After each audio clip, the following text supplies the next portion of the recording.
बिहार में सुशासन और विकास का बहाव इतना तेज था कि एक पुल उस बहाव को नहीं रोक पाया। नमस्कार, मेरा नाम राघव है और आप बोलतंत्र देख रहे हैं। 2012 में बिहार में एक पुल का काम शुरू हुआ था। 8 साल की लंबी मेहनत जिसमें नीतीश सरकार का बहुत बड़ा योगदान था और उस सुशासन का भी जिसका बिहार में दावा किया जा रहा है।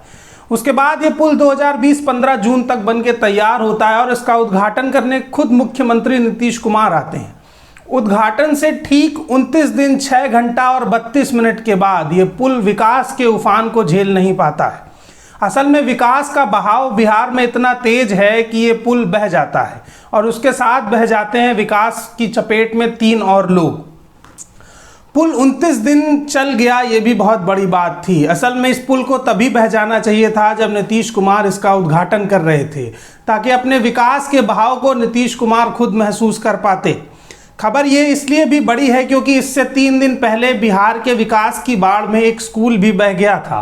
इस देश के सरकारी स्कूलों में आई हुई विकास की बाढ़ आप लगातार देख ही रहे हैं। 263 करोड़ की लागत से बना ये पुल अगर 29 दिन भी चल गया तो बहुत बड़ी बात है, क्योंकि देश में चुनी गई बहुमत की सरकारें भी 10 दिन नहीं चल पा रही हैं।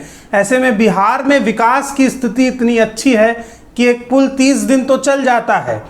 इस वीडियो फुटेज को भी ध्यान से देखिए। जनता की बड़ी भीड़ इस टूटे हुए पुल को देखने आई है, जैसे होली, दिवाली, दशहरे का मेला लगा हो। लेकिन क्या जब ये पुल बनाए जाते हैं तब इसी तादाद में जनता जाकर के देखती है? अगर पुल टूटने के बाद ये भीड़ इकट्ठा हुई है, वो पुल बनते समय होती तो शायद पुल में जो घोटाला हुआ है वो ना हो पाता। जनता भी अक्सर पुल टूटने के बाद ही पहुंचती है, क्योंकि निर्माण काम तो पुलिस अपनी देखरेख में कराती है। क्या 263 करोड़ की लागत से बना हुआ पुल 30 दिन भी नहीं चल सकता है? ऐसा कौन सा मटेरियल बिहार में इस्तेमाल किया जा रहा है जो विकास के उच्चतम पैमानों पर खरा उतर रहा है? इस पुल के टूट जाने के बाद बिहार की जनता का रोड संपर्क एकदम टूट गया है। बिहार में जो बाढ़ आई है वो देश में पहली बार ऐसा नहीं हुआ है कि बिहार में बाढ़ आई हो। बिहार में हर साल इसी तेजी से बाढ़ आती है, लेकिन बिहार सरकार सुशासन में इतना व्यस्त है कि बाढ़ आने के बाद बचाव काम शुरू किए जाते हैं। बाढ़ आने से पहले बाढ़ की स्थिति पर कैसे नियंत्रण किया जाए उसकी कोई तैयारी नहीं होती है। बिहार में पान की खेती करने वाले किसान भी इस बाढ़ से परेशान हैं। उनकी पूरी खेती डूब गई है। ये तस्वीर एक और देखिए। इस तस्वीर में ये जो स्कूल दिख रहा है ये भी सुशासन की बहाव में बह जाएगा और देखते ही देखते ये स्कूल ढह गया है। बिहार में जो विकास है और जो सुशासन है उसकी रफ्तार बड़ी तेज हो गई है। असल में बीजेपी के साथ गठबंधन में आने के बाद नीतीश सरकार के विकास के पैमाने दिन ब दिन बदलते जा रहे हैं। बिहार में विपक्ष की भूमिका निभा रही लालू यादव की पार्टी, उनके दोनों सुपुत्र भी नीतीश सरकार पर हमलावर तो होते हैं, लेकिन लालू यादव के ज़माने में भी जो काम हुए हैं उनके हालात भी कुछ इसी तरह के ही हैं। इसलिए बिहार वो अकेला राज्य है जहां पढ़ने के लिए बेहतर यूनिवर्सिटी नहीं है। आप सोचिए कि देश की सबसे पुरानी यूनिवर्सिटी नालंदा वो तो बिहार में बनी हुई है, लेकिन उसके बाद बिहार का पूरा युवा पढ़ने के लिए यूपी और दिल्ली पहुंचता है।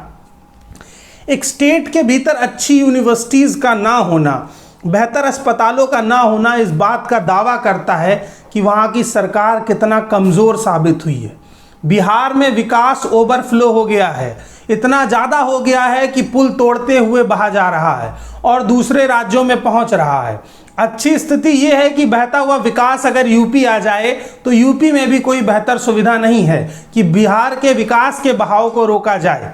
इन दोनों राज्यों में बाढ़ को लेकर के की जाने वाली तैयारियों की अगर आप विवरण देखेंगे तो वो 0 के आसपास आपको दिखाई देंगे। असल में बिहार में बाढ़ के बाद बचाव काम तो किया जाता है, उसे ही बाढ़ संरक्षण कह दिया जाता है। बचाव काम वो मजबूरी है जो जान बचाने के लिए की जाती है। बाढ़ आने से 3 महीने पहले अगर सरकार उन इलाकों का विवरण दे और वहां पर बेहतर सुविधाएं मुहैया कराए तो क्या बाढ़ से निपटा नहीं जा सकता है? क्या 263 करोड़ की लागत से बना हुआ पुल सिर्फ 29 दिन ही चलेगा? नीतीश कुमार आज शीशे के सामने खड़े हों और अपनी सरकार के विकास के बहाव को महसूस करें और खुद से भी ये सवाल करें कि जो पुल 29 दिन चला है 8 साल की मेहनत में बना था। अगर 8 साल की मेहनत का बना पुल 29 दिन चलेगा तो फिर 29 दिन की लागत वाले पुल की क्या स्थिति होगी। ये 8 साल का समय भी बर्बाद गया है और वो मटेरियल भी बर्बाद गया है। बर्बाद गया है 263 करोड़ रुपया और बर्बाद गई है बिहार की सरकार। जनता को इस बर्बादी में सिर्फ तमाशा देखने को मिला है। बिहार में चुनाव भी होने वाले हैं, बड़े बड़े विकास के दावे किए जाएंगे। जब ये पुल बना था तो तमाम तस्वीरें और एक प्रेस रिलीज भेजकर तमाम मीडिया चैनलों में भेजी गई थी कि इसे बिहार के विकास की तस्वीर बनाकर टेलीकास्ट किया जाए। भेजने के बाद ट्विटर पे भी बड़े ट्रेंड चलाए गए थे। लेकिन क्या पुल ढहने के बाद भी सरकारी अफसरों ने मीडिया चैनलों में प्रेस रिलीज भेजी होगी कि पुल बह गया है, इसकी कवरेज कीजिए? अगर नहीं भेजी तो कृपया भेज दें, ताकि देश का मीडिया भी ये बात समझे कि जो बिहार का विकास है उसके पैमाने कितनी बेहतर स्थिति पर है। नीतीश कुमार की सरकार बिहार में सुशासन को लेकर के नाकाम साबित हो रही है। बिहार की सड़कें हों, बिहार के पुल हों या बहता हुआ बिहार हो, ये सारी चीज़ें इस बात का एहसास करा रही हैं कि बिहार की स्थिति क्या है। इससे पहले भी एक जगह ऐसी थी जहां पर सरकार से पुल बनाने की मांग की गई थी। वो पुल तो नहीं बना, लेकिन लोगों ने अपनी लागत से चंदा इकट्ठा करके एक बांस का पुल बनाया। बाढ़ आई तो वो पुल भी बह गया। अब हालत ये है कि लोगों का संपर्क टूट गया है और लोग गांव के उस पार जाने के लिए उसी पुल का इस्तेमाल करते थे। अब पुल की जगह नाव का इस्तेमाल करना पड़ता है। 100 में से 10 बार ऐसा होता है कि नाव बहाव में पलट जाती है और शायद कुछ लोग शहीद भी हो जाते होंगे। खैर, शहीद तो ये पुल भी हो गया। बिहार में शहीद हुए इस पुल की शहादत को लंबे समय तक याद रखा जाएगा। पुल के बलिदान पर तमाम नेता आकर के माला चढ़ाएंगे और सहायता राशि भी घोषित कर दी जाएगी। सहायता राशि घोषित होने के बाद पुल की मरम्मत होगी और 1 साल बाद ये पुल फिर से बह जाएगा। बहना भी चाहिए, क्योंकि बिहार का विकास ओवरफ्लो हो गया है। आप भी इस ओवरफ्लो विकास को देखिए, बोलतंत्र को सब्सक्राइब कीजिए और बेल आइकन दबाइए। लेकिन हमें बताइए कि अगर बिहार के किसी भी हिस्से में आप मौजूद हैं तो बिहार की स्थिति इस समय क्या है। क्या यूपी में भी ऐसे पुल हैं जो ओवरफ्लो विकास के चलते बह जा रहे हैं? ये खबरें हम तक अगर आप पहुंचाएंगे तो हम आपकी खबरों को उठा पाएंगे। बाकी अपडेट्स के लिए हमसे जुड़े रहिए और देखते रहिए बोलतंत्र। धन्यवाद।